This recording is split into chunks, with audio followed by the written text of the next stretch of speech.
What's up guys? Here's a quick update with our trend pre-sale. So, yung ating phase 1 is natapos na and we've already raised 6,500.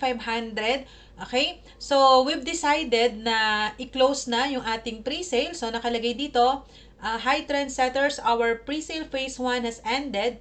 If you want to buy trend token, please visit our trend staking and ICO official website at trendtokenhub.com. So, para isa na lang guys yung ating pupuntahan, no, kapag tayo ay magbabay or mag-stake ng ating mga trend tokens. So, bumabayad tayo dito guys. Kaya, what's the sense of paying kung meron naman na tayong trend staking? Tapos, meron na dito guys na ICO. So, basically, it's the same. Okay? Tapos, ang maganda dito guys, merong advantage dito kung dito kayo bibili sa token ICO natin dito sa Trend Token Hub website. Kasi dito sa Launchpad, ayan, fixed rate siya. So, 0.002 kung pinagpatuloy pa natin dito sa website na to. So, ibig sabihin, babayad pa rin tayo dito sa Launchpad. Tapos, naka-fixed rate siya. So, yun yung advantage. Pero, dito naman guys, no, dito sa Trend Token Hub, kung dito tayo magbabay, so, dito, makikita natin yung current value, no?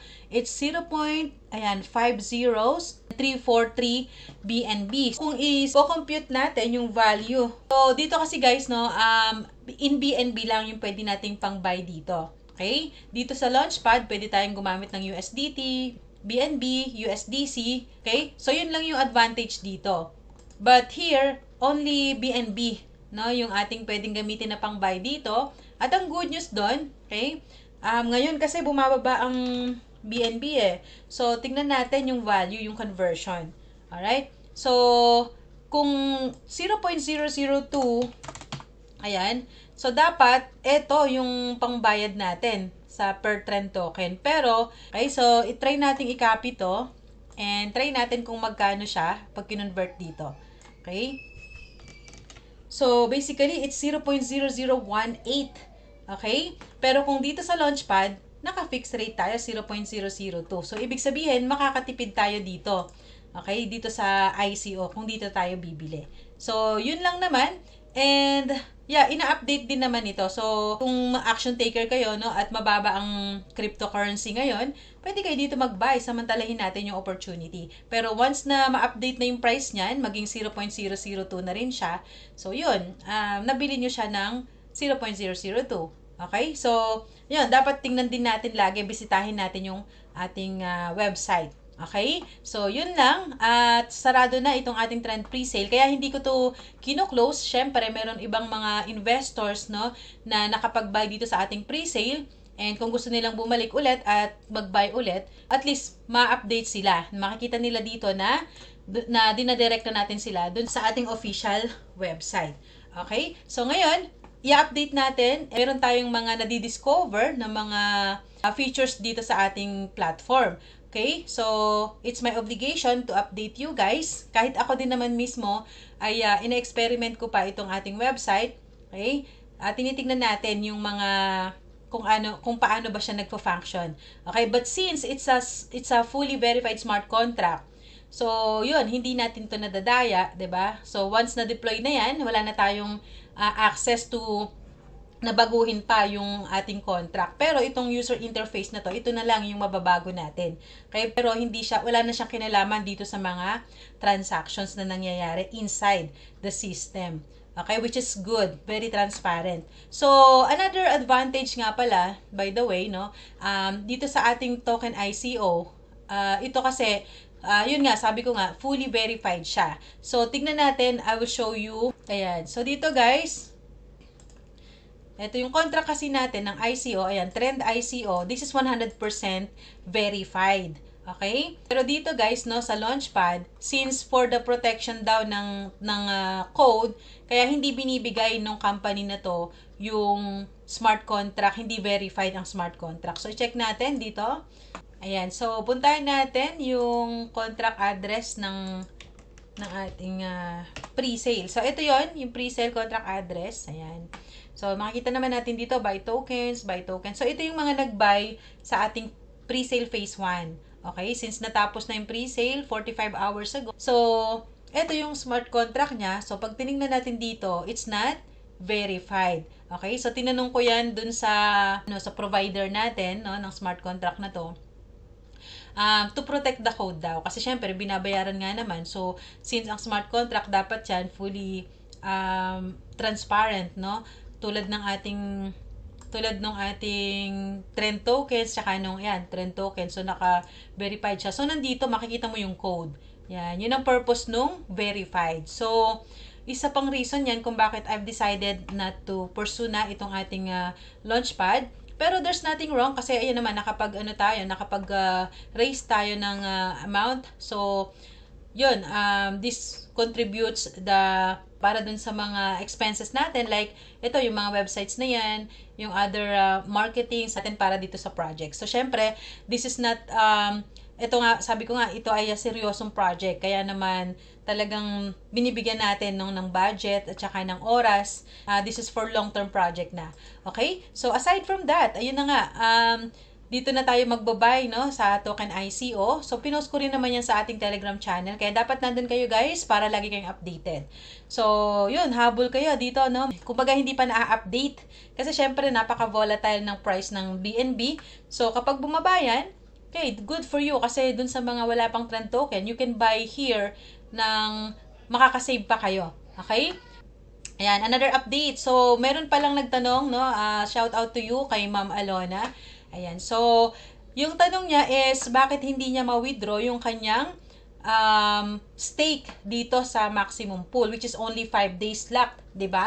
So, meron tayong tinuro na parang compounding. So, every time na mag-add tayo dito, even a small amount, yun, we withdraw automatically. So, instead of, kasi dito guys, dapat nakalock yan pareho. So, in 5 days, yung capital natin plus yung reward, nakalock siya. But since meron nga tayong na-discover na auto-withdraw, so once nag-deposit tayo ng another amount of, like, kahit 1 trend nga lang yan automatic mawi-withdraw yung ating reward. So, ang consequence nun guys, once na nag-deposit ulit kayo, it means another 5 days yon. Okay? Parang na-renew or na-refresh yung 5 days nyo. So, instead of, halimbawa, 4th day na kayo, tapos nag-compounding, ibig sabihin, nag-back to 5 days. So, bilang kayo ulit ng 5 days, bago nyo ma-withdraw yung inyong capital. Okay? So, I hope maliwanag yun, guys. Okay? Kaya dun sa iba, no, baka nagtataka kayo, sabi nyo, oy, 5 days na, tinatry kong i-withdraw, pero hindi ko ma-withdraw. So, baka kasi kahapon, nag-try kayong mag-deposit ulit. So, ibig sabihin, nare-refresh, nagba-back to zero yung inyong araw. Okay? So, same thing will apply dito sa standard at saka sa elite. So, ibig sabihin, halimbawa, naka 50 days na kayo dito, tapos nag-deposit kayo, nare-refresh siya. So, back to day 1 ulit yon. So, hindi nyo ma-withdraw yung inyong dineposit, pero yung reward nyo, na-withdraw nyo siya every time na nagdadagdag kayo. So, that's part of the smart contract, yung logic ng smart contract. Okay? Hopefully, malinaw yun guys. And eto, try natin since nag-deposit ako dito. Ayan, eto yung aking 50,552. So, I will try to withdraw. Okay? Yun nga lang guys, no, ang hindi natin makita dito, wala tayong details, no, na kung kailan natin pwedeng ma-withdraw. So, walang ganon. So, pwede nyo lang siyang makita sa mga history ng inyong mga MetaMask or any wallets na gamit nyo. Okay, dun sa activities, dun nyo na lang i-check. Or, pwede nyo rin i-check sa BSC Scan. I-type nyo lang dito yung inyong mga wallet address. And then, makikita nyo na yung mga transactions. Say, for example, this account. Ayan, i-copy ko lang yung wallet address. Tapos, kung hindi nyo alam puntahan tong bscscan.com, balik lang kayo dito sa Trend Token Hub. Tapos, punta kayo dito sa pinakababa. And, makikita nyo na dito, ayan, staking contract. So, pwede nyo i-click yan. Okay? Tapos, ayan, once na nandito na kayo, i-paste nyo lang dito yung inyong mga wallet address dyan sa search token name or something like that. Basta, i-paste nyo lang doon and search. And then, makikita nyo na lahat ng transactions sa inyong wallet. So, sa inyong wallet yon. Okay? Ayan, meron nakalagay dito, transfer, ayan, in, deposit. So, tignan natin kung mawi-withdraw ko yung stake ko ngayon. Okay? So, ibaba ko lang siya, guys. And then, back ulit. So, dito tayo. Okay. So, I will try to withdraw my deposit here. Ayan, sa maximum. Okay. So, yan. Tingnan natin. May available, nasa details ako. Click natin yan. My available reward is 1904 and then 50,552. Ayan. Copy ko lang to guys. Yung amount. So, I will try to withdraw para makita natin ang live. Punta tayo dito sa baba. Withdraw and claim. Okay? So, I will type the amount here. And then, I will try to click withdraw. Awesome. So, ibig sabihin guys, hindi ako nagko-compounding. Kaya, ibig sabihin nito, I am free to withdraw my 52,456. Actually, it's 50,552. Bakit siya 52,000? Kasi, yung available rewards dito, automatic sasama siya. Okay? So, when I click confirm, ayan. So, gagastos lang tayo ng gas fee dito. Okay? Ayan, close extension na daw. So, it means, ayan, transaction successfully created. Alright. So, let's check my balance now. Papasok na dito yung winidraw ko na trend token. Okay? Ayan. So, tignan natin. Ito yung aking trend. Ayan. 52,653. So, sumama na yung balance. Okay? So, yun. Na-withdraw ko siya agad.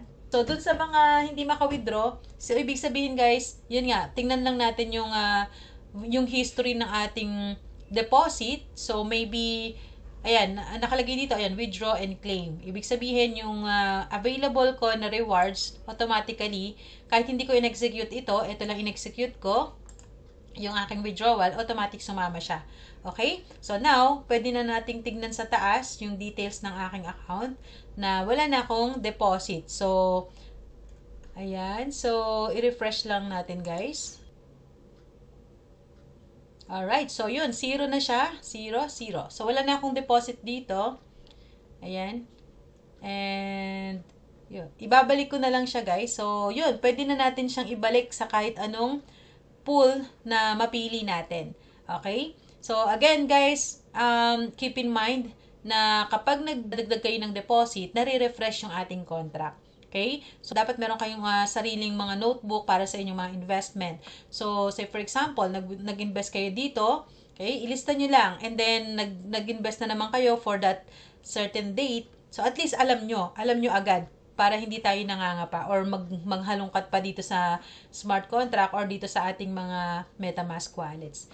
So, ayun lang guys, and that's all my update. And by the way, no, congratulations. Total of stakes na natin so far. Ayan. So, total stake nabawasan kasi nagwi-withdraw yung mga tao, no? Ayan, nabawasan siya. So, total stake na lang is 1,862,822. Kung makikita nyo dito, may nakalagay na total stake. Ayan. Ibig sabihin nito guys, yung laman no, ng ating trend staking, magkasama to, it's a combination of all the deposits plus yung funds natin na nakalagay dito. Kasi kailangan natin ng funds sa staking para every time nagwi-withdraw kayo, available agad. No? So, nandito yun. Yun yung budget or yung allocated funds na nakalagay dito sa ating staking. So, that's 12,501,082. So, that way, once na meron na tayong liquidity at tradable na si trend token, yun, madali na kayong makapag-trade. Okay? So, and I'll make sure, chine-check natin yan, no? Para hindi magkaroon ng insufficient funds. So, we always make sure na marami tayong funds na nakalagay dito sa ating trend staking. Okay? So, that's all my update for you guys. I hope it's clear dun sa mga nagtatanong at hindi ma-withdraw yung kanilang mga account. So, it means, meron lang na logic na dapat natin i-consider. So, this is fully 100% verified smart contract, kaya hindi natin ito madadaya. Alright? So, that's all, and I'll see you again in the next one. Happy earnings, everyone! Bye-bye!